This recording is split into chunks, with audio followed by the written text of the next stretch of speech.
Naum, capítulo de número 2, e o versículo de número 8, que disse assim: Nínive, desde que existe, tem sido como um açude de águas, mas agora fogem.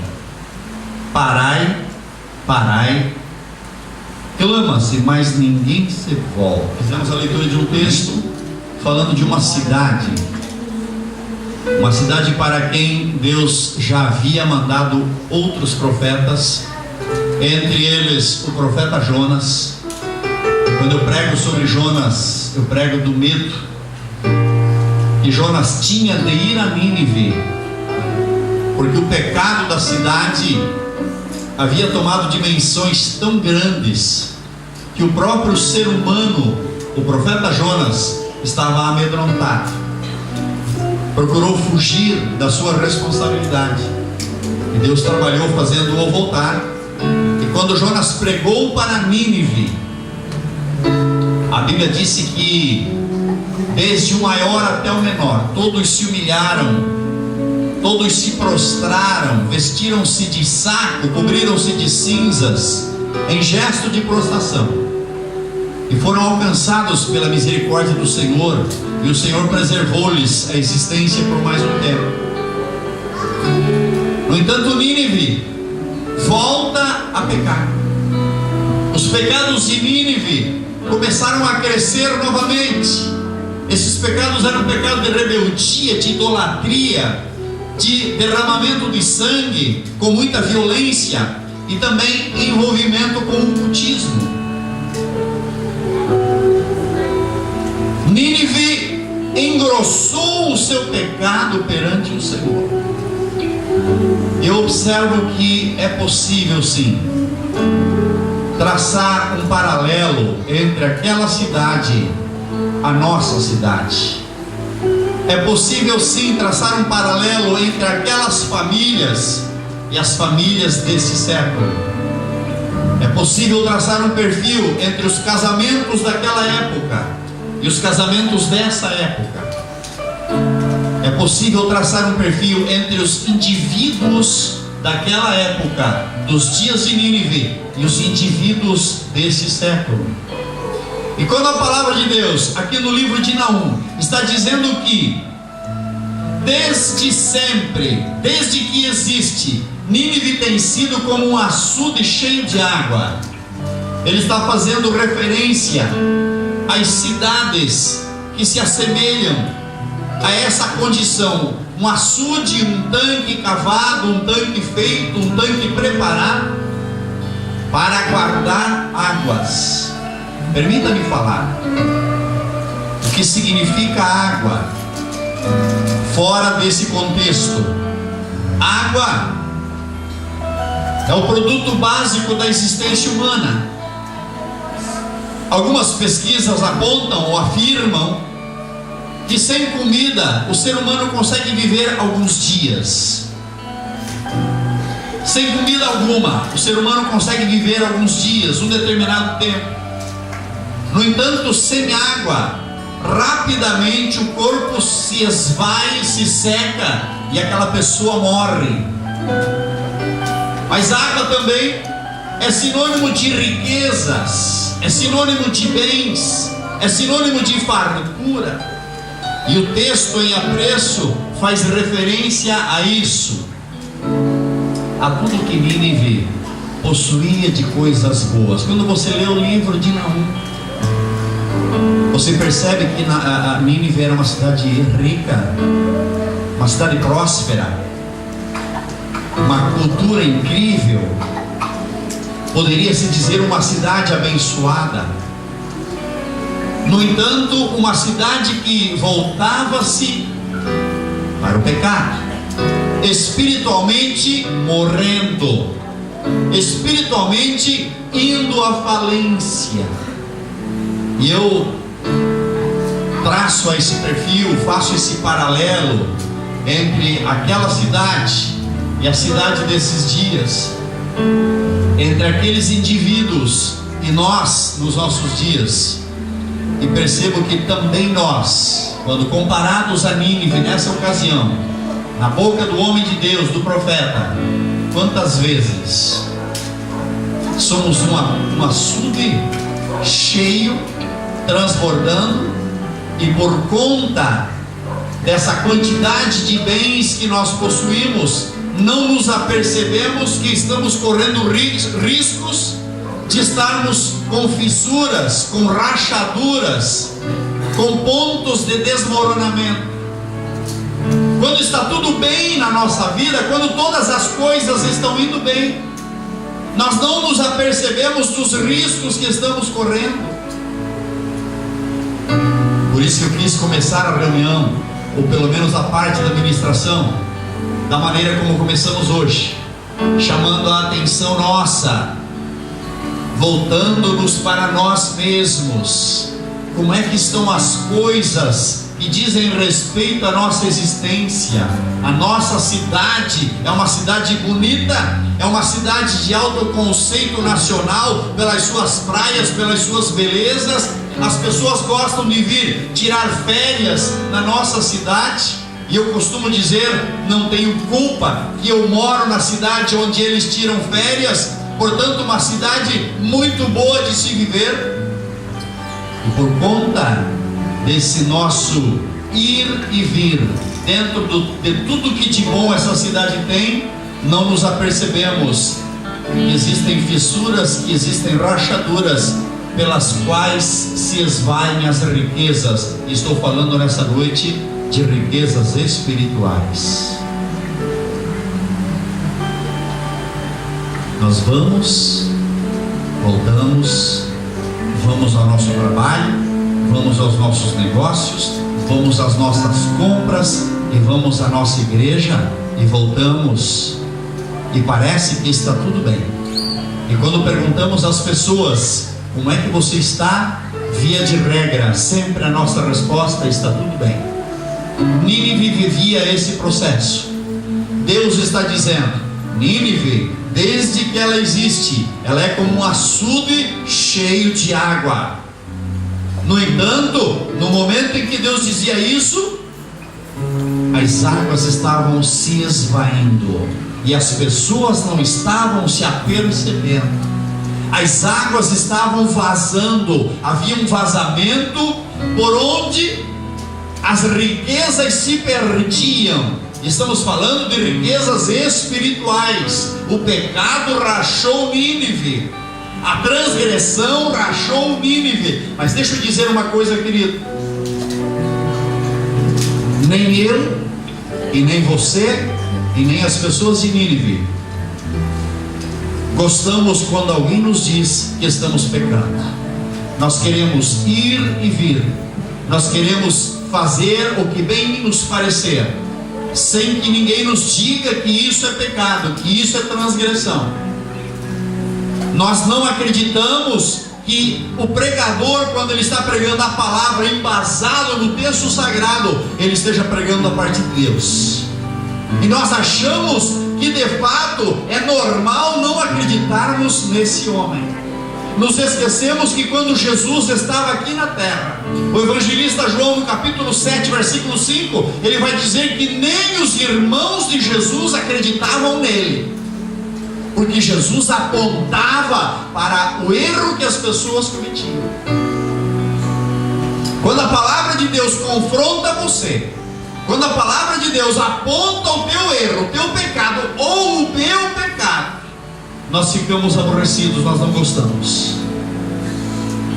Nínive como um açude, a cidade de Nínive como um açude, um tanque cheio de água, rachado, se esvaindo, e as pessoas vivendo normalmente, e não querem que ninguém lhes diga o contrário. E eu pergunto nessa noite: tem jeito? Tem como resolver? Dá para resolver essa situação? Quantas pessoas dentro da igreja se perdendo, se esvaindo, sem se aperceberem? Eu ouvi o meu mano dando um testemunho de uma família da igreja a qual ele pastoreia.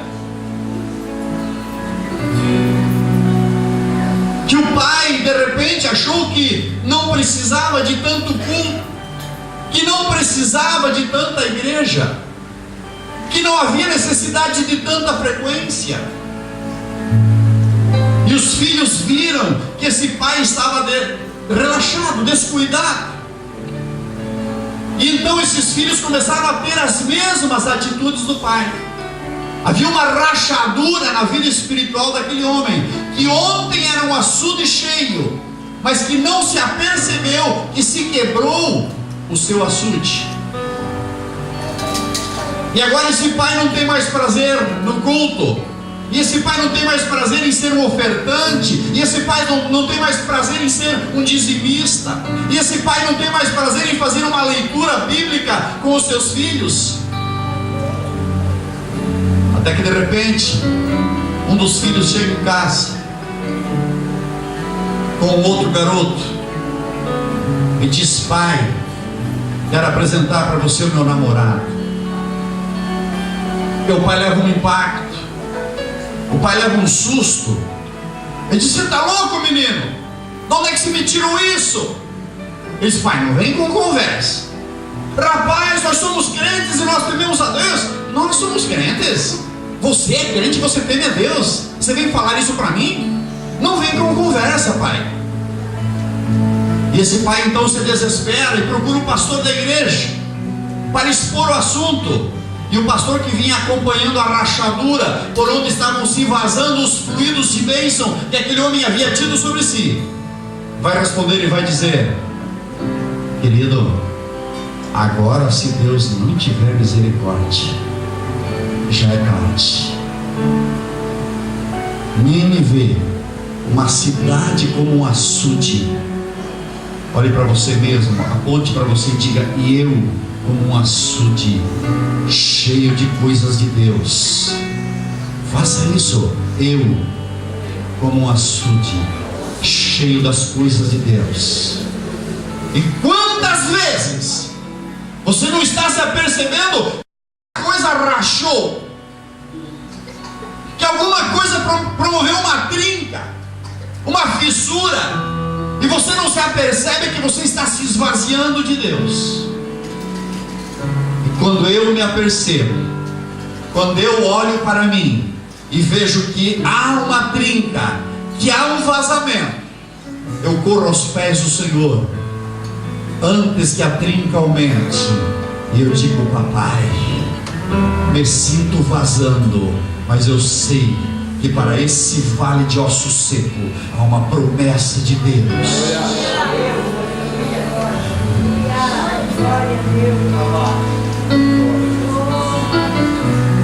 O texto disse assim: tem sido como um açude, mas agora está se esvaziando.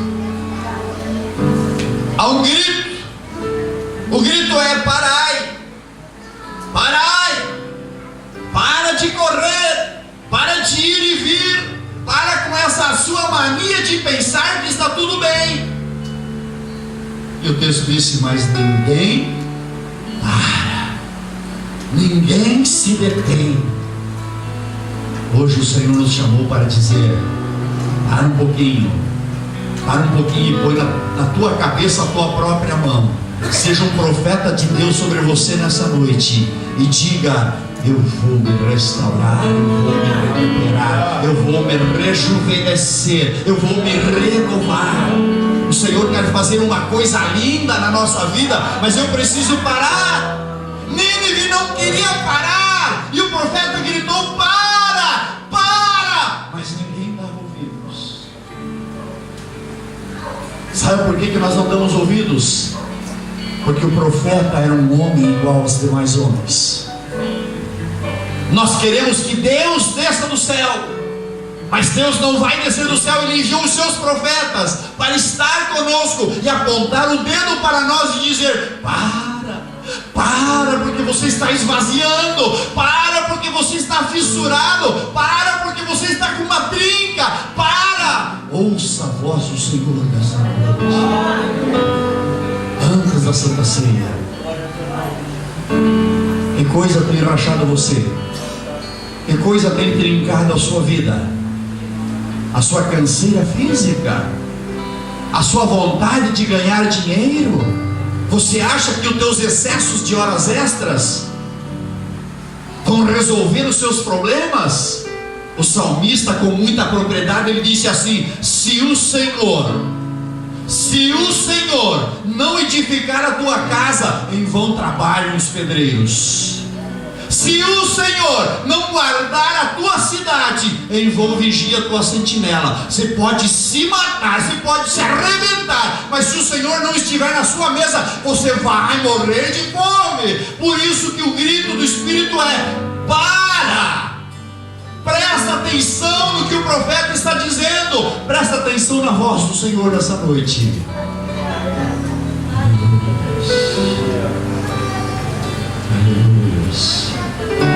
Essa semana eu ouvi um debate de pastores.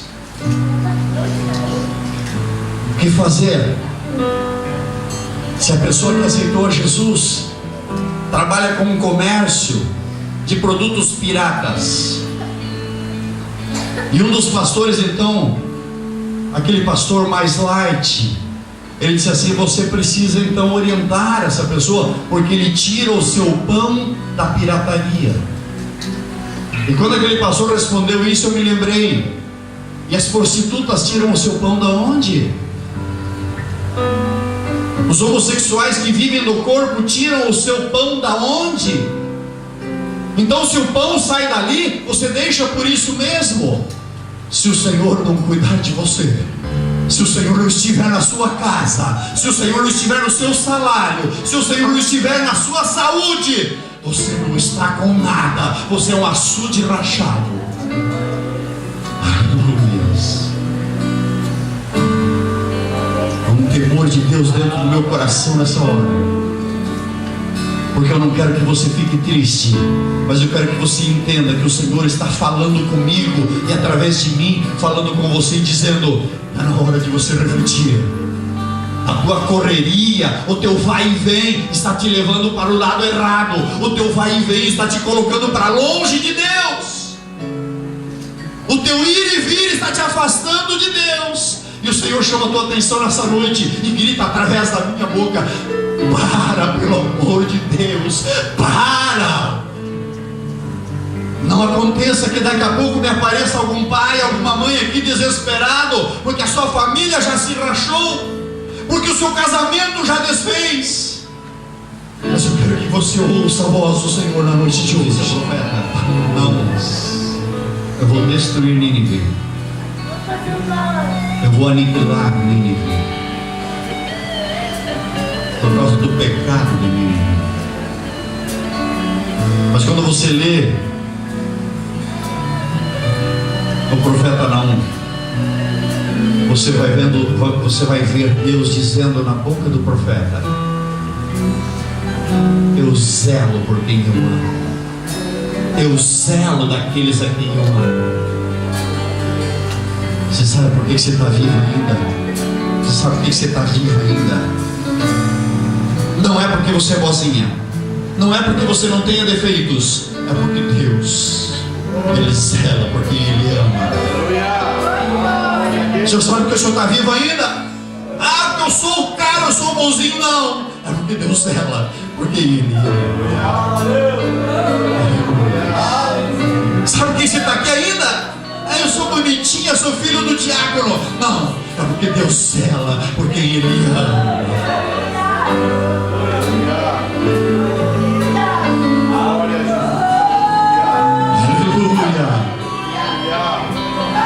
Mas o mesmo profeta, o mesmo Naum, vai dizer que Deus vai exterminar, vai castigar qualquer um que machucar os seus feridos.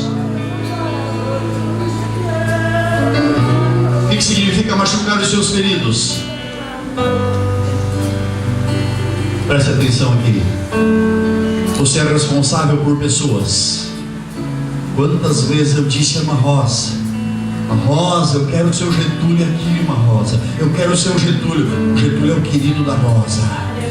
O Getúlio é o querido da Rosa. Deus amou o Getúlio e está dizendo: não machuca ele, não fere ele, porque eu trato contigo. Deus iria tratar com Nínive, porque Nínive era sanguinária, Nínive era matadora de profetas, e Deus trataria e disse: eu vou destruir. Eles estão rachados, eles estão quebrados, já estão esvaindo. Vou dar uma rachadura num vaso, é uma fissurazinha fininha. Qualquer líquido que se colocar dentro, no interior, vai vazar. Então você pode consertar. Você pega um pouco de massa, você pega algum tipo de cola, passa por dentro para ficar discreto, e ela volta a preservar o seu conteúdo. Mas existe um momento que a rachadura se tornou tão grande, existe um momento que aquela quebradura se tornou tão intensa, que não tem mais o que fazer, que não tem mais conserto que dê certo, que não tem mais jeito. É possível que você colocou a mão na sua cabeça nessa noite e disse para você mesmo: eu sou do tipo que não tem jeito. O meu rachado é tão grande, a minha quebradura é tão intensa, a minha ferida é tão maior que não tem mais jeito.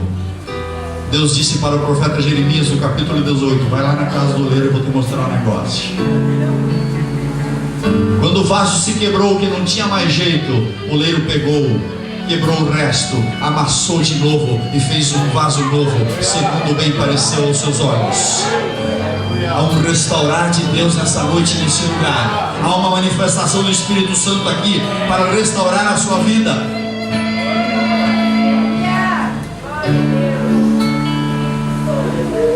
Capítulo 1, versículo 7 de Naum: o Senhor é bom, uma fortaleza no dia da angústia, e conhece os que confiam nele. Você confia no Senhor? Quem confia no Senhor manifesta, exalta o nome dele. Você confia no Senhor?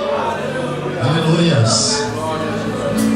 Mas no versículo 3 do mesmo capítulo, o texto disse assim: o Senhor é tardio em irar-se, mas grande em força, e ao culpado não tem por inocente. O Senhor tem o seu caminho na tormenta e na tempestade, e as nuvens no pé.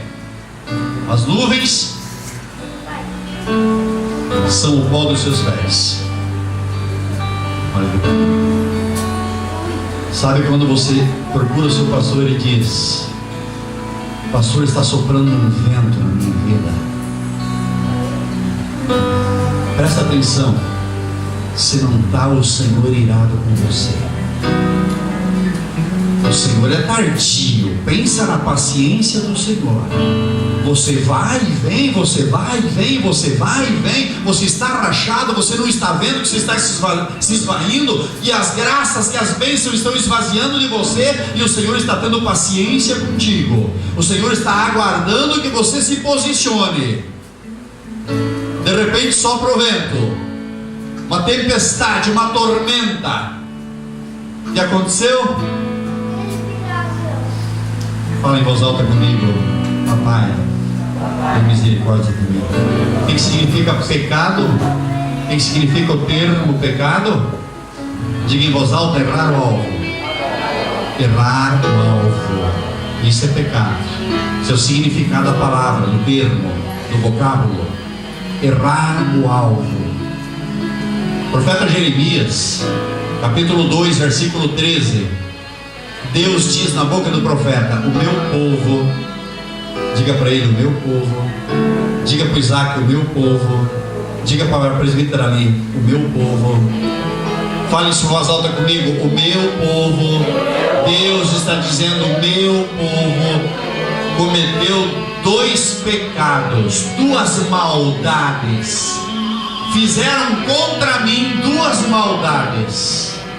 A mim me deixaram, eu que sou fonte de águas. O meu povo fez 2 maldades.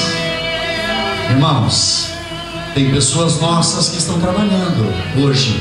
Tem uma porção de irmãos que estão na guerra, e tem irmãos que estão rachados.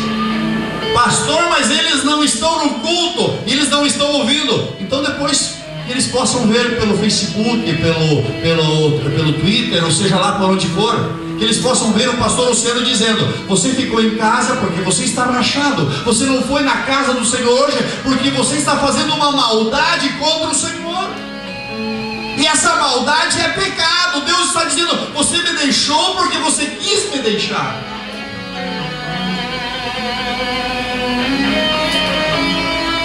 E a outra maldade: construíram para si mesmo, cavaram para si mesmo cisternas rotas. Cavaram para si próprios cisternas rotas. Sabe por que eu dou graças a Deus pela tua vida, meu amado?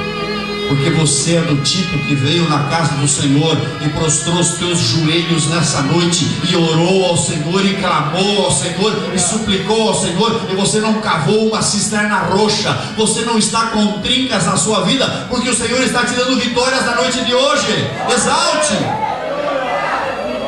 Recentemente nós vimos aí uma pessoa que convocava as pessoas do ambiente do culto para vir à frente, à tribuna, para trazer uma oferta, e disse: façam 2 filas. Então a pessoa tira os seus sapatos e fica na frente do altar, ali na tribuna, descalça, e diz para as pessoas: coloquem a sua oferta, e depois que você deixar a sua oferta ali, você pode tocar nos meus pés. Querido, você precisa tocar nos pés de alguém nessa noite aqui? Só tem uma pessoa que merece que você toque nos pés dele, e ele está nesse lugar, mas o nome dele não é oceano, o nome dele é fonte das águas vivas. Exalte o nome do Senhor. Mas está se cavando cisternas rotas por aí. As heresias estão por todos os lugares e as multidões estão afluindo, mas o Senhor está esperando uma ação da sua igreja. Pare, não sai desse lugar, não sai da presença do Senhor. Levante mãos santas e engrandece o nome de quem vive e reina para sempre.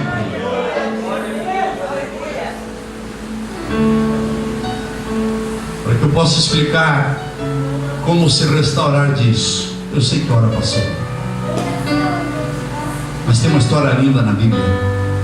Um homem que Deus escolheu para ser juiz em Israel. Deveria nascer de uma mulher estéril, uma mulher que não podia dar à luz, mas um dia o anjo do Senhor apareceu a ela e prometeu e disse: você vai ganhar um filho, você vai ter um nenenzinho, e você vai consagrar essa criança ao Senhor, e ele será nazireu de Deus. O menino nasceu. Como é que era o nome dele, pastora Ruth? Diga em voz alta: Sam. Como é que era o nome dele? Sansão. Amém? Amém? Quem sabe quem era o Sansão? Deus escolheu ele para ser juiz em Israel. Você acredita que Deus escolheu você para ser uma obreira nesse lugar? E Deus tem procurado você, e como é que Deus procura você? Fazendo com que o pastor te procura. Entenderam, irmã Márcia? Como é que o Senhor procura a senhora? Fazendo com que o líder da igreja localize a senhora e diga: Márcia, faça isso e faça aquele outro. Deus vai na casa de Manoá e diz para ele: vou te dar um filho, e ele vai ser juiz, ele vai livrar o meu povo, vai ser juiz em Israel. O Senhor quer usar a tua vida, querido, e eu sou profeta para profetizar sobre você nessa noite. Sansão cresce, se transforma num moço forte, bonito, por ordem de Deus. Em uma ocasião especial, não era para ele cortar os cabelos nunca, e os cabelos dele estavam longos e fortes, e ele então achou que ele podia fazer o que bem lhe conviesse. Sabe o vai e vem dos ninivitas? Eu vou, pinto e bordo e volto tranquilo. Então Sansão pensou desse jeito. Enamorou-se de uma garota, começou a frequentar a casa dela, e ela era inspirada pelo inferno para destruir a vida de Sansão. Ela estava inspirada por Satanás por rachar as fontes de Sansão. E ela começou então a perguntar a ele: da onde é que vem a sua força? E ele inventava uma história, e ela fazia cafuné nele e dormia no colo dela. E quando ele estava dormindo, ela tramava contra ele e gritava. Sansão, os filisteus vêm contra ti. Sansão pulava e arrebentava os filisteus. Algumas vezes aconteceu isso. Algumas pessoas pensam que o poder que está na sua vida da parte de Deus nunca vai se esgotar. É por isso que eu estou pregando nessa noite. Não permita que a rachadura continue. Não permita que as fissuras se transformem em grandes rachaduras. Hoje eu quero convidá-lo a aceitar Jesus e a restaurar a sua vida como um servo do Deus Altíssimo. Livro de Juízes, capítulo 16, versículo 19. Então Dalila fez dormir a Sansão nos joelhos dela, e tendo chamado um homem, mandou raspar-lhe as 7 tranças da cabeça. Passou ela a subjugá-lo e retirou-se dele a sua força. Presta atenção aqui no texto. Dormiu no joelho de quem estava quebrando a sua vida. Querido, eu estou orando ao Senhor e dizendo: tem misericórdia dessa igreja, porque algumas pessoas estão dormindo nos joelhos de Dalila. Algumas pessoas estão prostradas nos joelhos de Dalila. Quando Sansão dormiu, ela cortou as 7 tranças de cabelo dele, que era onde estava concentrada a força do poder de Deus, porque era uma promessa para o nazireu. Agora Sansão, de cabeça raspadas, ouve Dalila gritar: Sansão, os filisteus vêm sobre ti. E o texto disse assim: e ele posicionou-se e disse: levantar-me-ei como das outras vezes e acabo com esses filisteus. Porque não sabia. Leia por favor, ou põe no monitor, versículo 20. Os filisteus vêm sobre ti. Tendo ele despertado do seu sono, disse consigo mesmo: sairei outra vez ainda, como dantes, e me livrarei. Porque ele não sabia que já o Espírito do Senhor se tinha retirado dele. Diga em voz alta: estava rachado e não sabia. O Espírito do Senhor foi vazando aos poucos. Muitas vezes Sansão, deitando no colo de Dalila, rachou e não se apercebeu. Quando ele se deu conta, já era tarde, já não tinha mais o que fazer. Sabe o que aconteceu? Prenderam Sansão, amarraram ele, vazaram-lhe os olhos, e agora com os olhos vazados, levam ele para moer no moinho. Tiraram os bois que puxavam aquele cambão. A roda de moinho era uma roda de pedra, aonde um cambão iam animais lá na ponta, e os bois vão girando e a roda vai rodando em cima dos grãos e vai moendo e vai fazendo trigo. Tiraram os animais e colocaram. Quem foi posto lá? Quem foi posto lá? O juiz que Deus escolheu para julgar Israel. Posso ser duro com você nessa noite? Fique triste comigo, mas me escute. Satanás quer colocar você na canga. Satanás está procurando rachar a sua vida, porque ele quer você moendo o trigo lá para os filisteus. Lá estava Sansão agora, cego, olhos vazados, sem as forças que tinha, porque já estava rachado e se esvaiu as suas forças, e puxando uma canga, puxando um cambão para moer trigo para filisteu comer. Fale em voz alta comigo: misericórdia, misericórdia. Não tem mais jeito. Parece que tem momentos que não tem mais jeito. Parece que a situação chegou ao extremo. Mas os cabelos começaram a crescer. E à medida que os cabelos de Sansão foram crescendo,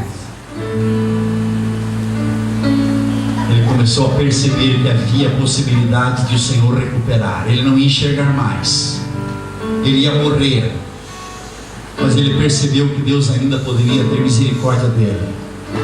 Aconteceu uma festa a uma divindade pagã, e os filisteus se reuniram para aquela festa, para aquela cerimônia, E para que eles pudessem debochar de alguém, trouxeram Sansão. Preste atenção nisso aqui, amado. Um moço extremamente forte, muito querido da nação, muito querido dos seus pais e muito querido de Deus, escolhido por Deus para livrar Israel das mãos dos filisteus. Agora está lá na casa dos filisteus, no lugar das festas deles, sendo zombado por eles, cego, sem poder enxergar. Quando ele está nessa situação, ele pede para o seu guia, para o moço que estava levando ele, e pede: me coloque entre as duas colunas principais do templo. E o moço leva ele sem se aperceber entre as duas colunas que sustentavam toda a casa. Uma coluna grande, imensa, outra coluna imensa. Os cabelos estavam começando a crescer, e aqui no meio, um homem que não tinha mais jeito, um homem que tinha jogado toda a sua bênção fora, todo o seu ministério fora, toda a sua chamada fora, agora de olhos vazados, sujo, cansado de moer no moinho, servindo de zombaria para as pessoas, está entre duas colunas. E ele faz uma oração de clamor, de misericórdia. Ele pede: Senhor, me dá força mais uma vez. Peça ao Senhor nessa noite: não me deixe que a rachadura aumente. Peça ao Senhor: não deixe a minha rachadura aumentar. Não deixe que essa trinca aumente na minha vida. O Senhor teve misericórdia de Sansão uma última vez, e ele empurra as colunas, e as colunas caem do seu lugar, e todo o teto cai. E o texto disse que morreu mais gente no dia da morte de Sansão do que enquanto ele estava vivo, porque uma vez o Senhor teve misericórdia dele, só que ele se acabou, morreu. O Senhor não quer que você morra, Ele está tendo paciência com você.